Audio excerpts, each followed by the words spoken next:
بسم اللہ الرحمن الرحیم۔ السلام علیکم۔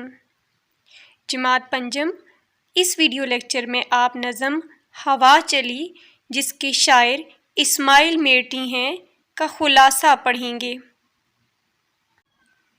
خلاصہ: اس نظم میں شاعر اسماعیل میرٹی اللہ کی نعمت ہوا کی اہمیت و فوائد بیان کرتے ہیں اور کہتے ہیں کہ صبح کے وقت ٹھنڈی ٹھنڈی اور ہلکی ہلکی چلنے والی ہوا صبح کے منظر کو مزید خوبصورت بناتی ہے۔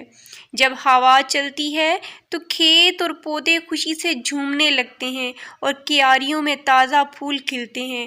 اگر ہوا نہ ہوتی تو باغوں میں درخت سرسبز نہ ہوتے بلکہ سوکھے ہوتے، اور اگر ہوا نہ ہوتی تو سیر کرنے کو بھی دل نہ چاہتا۔ گرمی میں کس کا دل چاہتا ہے کہ وہ سیر کرے؟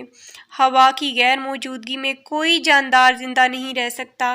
اس لیے ہمیں اللہ تعالیٰ کا شکر ادا کرنا چاہیے جس نے ہمیں بے شمار نعمتوں کے ساتھ ساتھ ہوا جیسی نعمت بھی دی جس میں ہم سانس لیتے ہیں اور زندہ رہتے ہیں۔ ویڈیو کو لائک کریں اور یکساں قومی نصاب کے مطابق ویڈیوز دیکھنے کے لیے اس چینل کو سبسکرائب کریں۔ شکریہ۔